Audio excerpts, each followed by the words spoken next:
নমস্কার, আপনারা দেখছেন ওঙ্কার বাংলা। আপনাদের সঙ্গে রয়েছে আমি সৌমি। নজর রাখবো জেলার গুরুত্বপূর্ণ খবরের দিকে। প্রথমে যে খবরের দিকে নজর রাখবো, মধ্যমগ্রামে আততায়ীদের গুলিতে নিহত বিজেপি নেতা এবং শুভেন্দু অধিকারীর আত্মসহায়ক চন্দ্রনাথ রথের মৃতদেহ ময়নাতদন্তের পর তার চণ্ডীপুরের বাড়িতে এসে পৌঁছলো। বুধবার গভীর রাতে এই মর্মান্তিক ঘটনার পর থেকেই এলাকায় তীব্র উত্তেজনা ও শোকের ছায়া নেমে এসেছে। দেহ আসতেই কান্নায় ভেঙে পড়েন আত্মীয় স্বজনেরা। বুধবার রাতে বাড়ি ফেরার পথে দুষ্কৃতীরা চন্দ্রনাথ রথকে পয়েন্ট ব্ল্যাক রেঞ্জে বা অত্যন্ত কাছ থেকে গুলি করে। পুলিশের পক্ষ থেকে তদন্ত শুরু হয়েছে এবং সিসিটিভি ফুটেজ পরীক্ষা করে দেখা হচ্ছে। আততায়ীদের খোঁজার চেষ্টা চলছে।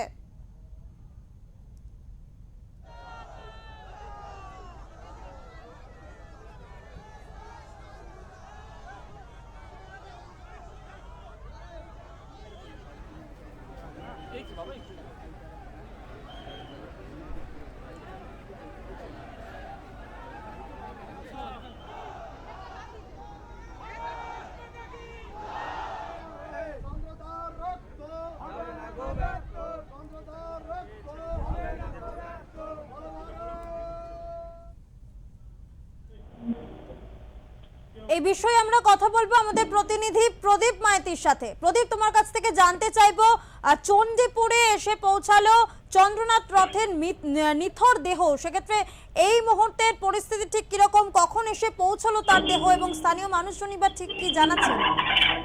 দেখো সৌমি, তোমাকে জানিয়ে রাখি যে কিছুক্ষণ আগে অর্থাৎ সন্ধ্যা নাগাদ কিন্তু চণ্ডীপুরের গ্রামে নিথর দেহ এসে পৌঁছালো চন্দ্রনাথ রথের।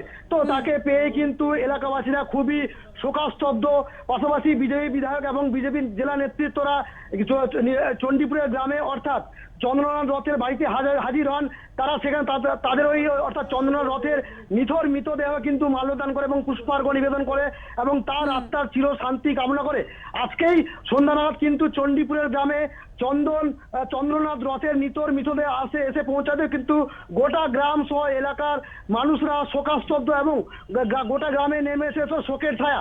প্রসঙ্গত চন্দ্রনাথ তিনি কিন্তু তার ব্যক্তিগত জীবনে খুবই ভালো, এমনটাই কিন্তু এলাকাবাসীরা দাবি করছে। কারোর সঙ্গে অর্থাৎ গ্রামের কারোর সঙ্গে কোনো শত্রুতা কিংবা বিবাদ ছিল না, এমনটাই কিন্তু স্থানীয় সূত্রের খবর। তো সেক্ষেত্রে চন্দ্রনাথ রথের মৃতদেহ এসে পৌঁছাতে কিন্তু গোটা গ্রাম একেবারে শোকাস্তব্ধ। অনেকেই কিন্তু তার এই মৃত্যুটা মেনে নিতে পারছেন না। তো সেক্ষেত্রে বিজেপি নেতৃত্ব থেকে বিজেপি বিধায়ক সবাই কিন্তু সেখানে উপস্থিত হয়েছেন এবং তারাও ক্রমশ দুঃখ প্রকাশ করছে এবং তারাও এলাকাবাসীরাও কিন্তু শোকাস্তব্ধ। গোটা গ্রামে নেমে এসেছে শোকের ছায়া। কাতরে কাতরে কিন্তু মানুষজন চণ্ডীপুরে অর্থাৎ চন্দ্রনাথ রথের গ্রামে আসছেন এবং গ্রামে এসেই তারা ভিড় জমাচ্ছেন। পাশাপাশি গোটা গ্রামে কিন্তু কান্নার শোরগোল পড়ে গেছে এবং গোটা গ্রাম শোকাস্তব্ধ। প্রসঙ্গত সমিতি তোমাকে জানিয়ে রাখি যে বুধবার রাতে মধ্যম গ্রামে 42 বছর বয়সী চন্দ্রনাথ রথকে গুলি করে হত্যা করা হয়। তিনি কলকাতা থেকে বাড়ি ফেরার পথে হামলাকারীরা গাড়িতে গুলি চালায়। হাসপাতালে নিয়ে গেলে চন্দ্রনাথকে মৃত ঘোষণা করা হয়। তার চালক বুদ্ধদেব বেরা আশঙ্কাজনক অবস্থায় রয়েছে, এমনটা কিন্তু সূত্র মারফত জানা গিয়েছে। শুভেন্দু অধিকারী ব্যক্তিগত সহকারী অর্থাৎ পার্সোনাল অ্যাসিস্ট্যান্ট প্রাথমিক ময়নাতদন্তের রিপোর্টের চাঞ্চল্যকর তথ্য উঠে এসেছে। বুধবার রাতে মধ্যম গ্রামে 42 বছর বয়সী চন্দ্রনাথ রথকে গুলি করে হত্যা করা হয়। তিনি কলকাতা থেকে বাড়ি ফেরার পথে হামলাকারীরা গাড়িতে গুলি চালায় বলে অভিযোগ। হাসপাতালে নিয়ে গেলে চন্দ্রনাথকে মৃত বলে ঘোষণা করা হয়। তার চালক বুদ্ধদেব বেরা আশঙ্কাজনক অবস্থায় রয়েছে। প্রাথমিক ময়নাতদন্তের রিপোর্ট অনুসারে চন্দ্রনাথ রথকে খুব কাছ থেকে বুকে একাধিকবার গুলি করা হয়েছিল এবং গুলিগুলো তার হৃৎপিণ্ড ভেদ করে অতিরিক্ত রক্তক্ষরণের কারণে একাধিক অঙ্গ বিকল হয়ে যাওয়ার তার মৃত্যু হয়। তবে কর্মকর্তারা স্পষ্ট করছেন যে এগুলো কিন্তু প্রাথমিক ময়নাতদন্তের তথ্য, একটি বিস্তারিত রিপোর্ট এখনো বাকি আছে। জানতে চাইবো এই মুহূর্তে পরিস্থিতি ঠিক কিরকম এবং রাজনৈতিক যারা ব্যক্তিত্ব সেখানে উপস্থিত রয়েছেন তাদের থেকে কি কোনো প্রতিক্রিয়া পাওয়া গিয়েছে?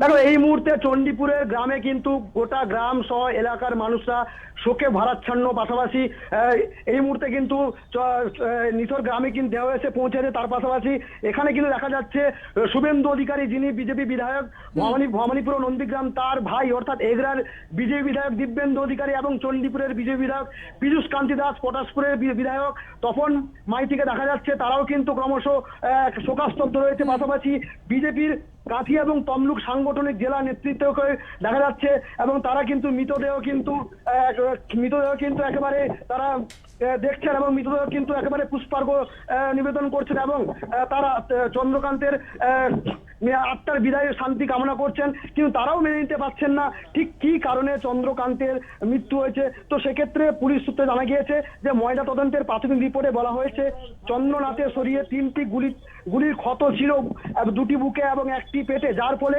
অত্যাধিক রক্তক্ষরণ ও একাধিক অঙ্গ বিকল হয়ে পড়ে চিকিৎসকেরা এই সিদ্ধান্তে উপনীত হয়েছেন যে ঘটনাস্থলেই রথের মৃত্যু হয়েছিল।